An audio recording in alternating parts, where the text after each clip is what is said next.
Ekeren a été remise pour des raisons de sécurité.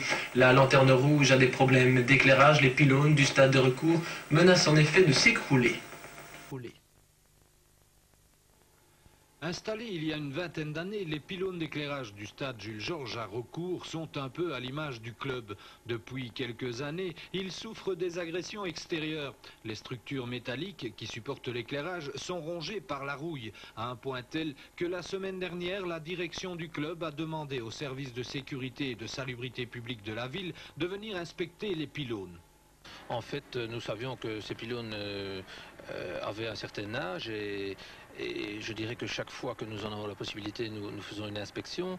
Il se fait que ces derniers temps, et plus précisément cette semaine suite aux vents violents qui ont sévi, on s'est rendu compte que l'évolution avait été beaucoup plus, je dirais, dramatique ces derniers temps et ça ne pouvait plus continuer comme cela. Sur avis des services communaux, la direction du club demandait à l'Union belge la remise de la rencontre contre Ekeren ce dimanche. Elle contactait également un organisme agréé pour une inspection approfondie de l'infrastructure. Ce matin, un ingénieur de la société agréée CIB Contrôle des industries belges inspectait les pylônes un à un. En début d'après-midi, le verdict tombait. Il serait dangereux de continuer à disputer des rencontres à recours.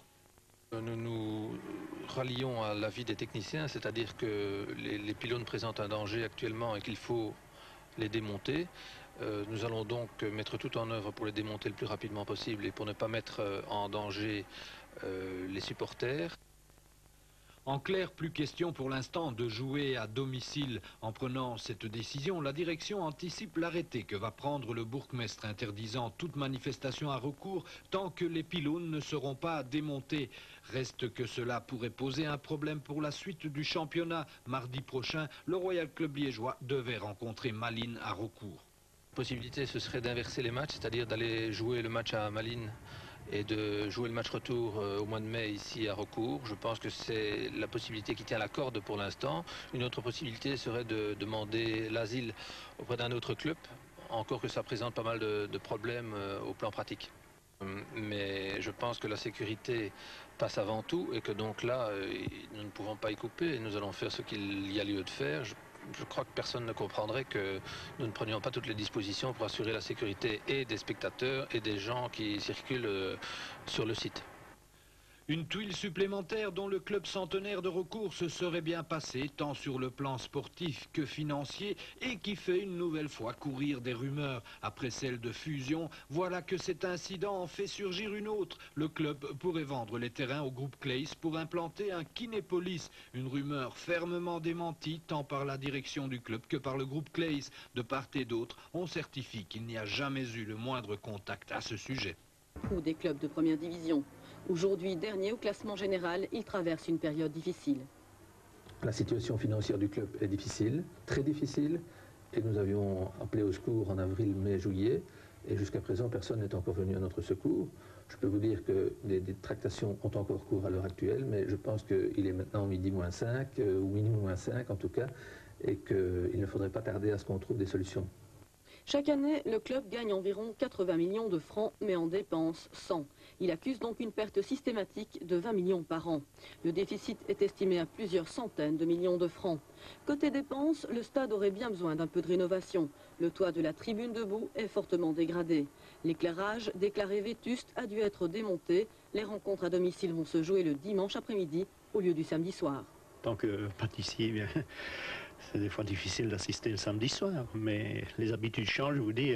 Ici, c'est surtout retrouver un groupe d'amis. Il y a quelques années, nous venions d'habitude au football le dimanche après-midi. Et je crois que même pour s'en sortir, si on devait venir supporter nos joueurs, on pourrait jouer à 7-8 heures du matin. Je crois qu'il y a certains supporters qui viendraient quand même. Pour l'Union belge dont dépend le football professionnel, la situation du RC liégeois n'est pas un cas isolé.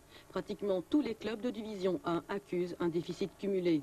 Les professionnels ont décidé de réagir dans ce document de 35 pages.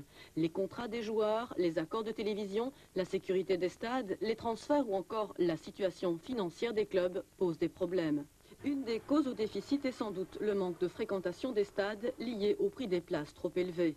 D'une manière générale, le football belge est malade. Le RC liégeois sera peut-être la première victime.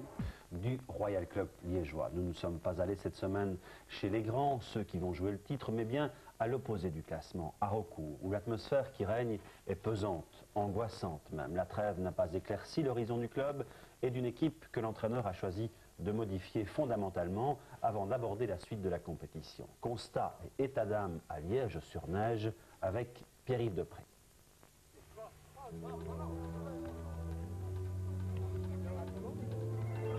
Le match est remis mais l'entraînement sûrement pas. Seul le noyau A est convoqué à l'entraînement. Malgré la neige, l'ambiance n'est pas au jeu. La volonté de bien faire et d'y croire encore est perceptible. Mais on sent aussi que la trêve n'a pas suffi à ramener la sérénité dans des esprits en proie au doute. Je pense qu'il fallait absolument faire un peu le vide de tout ce domaine sportif et surtout recharger les accus et avoir un moral de fer pour recommencer le deuxième tour. Rencontrer les gens, parler avec les gens qui posent tout le temps la même question, et quoi Liège, qu'est-ce qui va se passer, qu'est-ce que vous allez devenir, et c'est pas facile à gérer, donc je préférais rester chez moi, entouré des miens, et bon, me retirer un peu du monde de football et de toutes ces questions qu'on se pose et auxquelles de toute façon nous n'avons pas les réponses.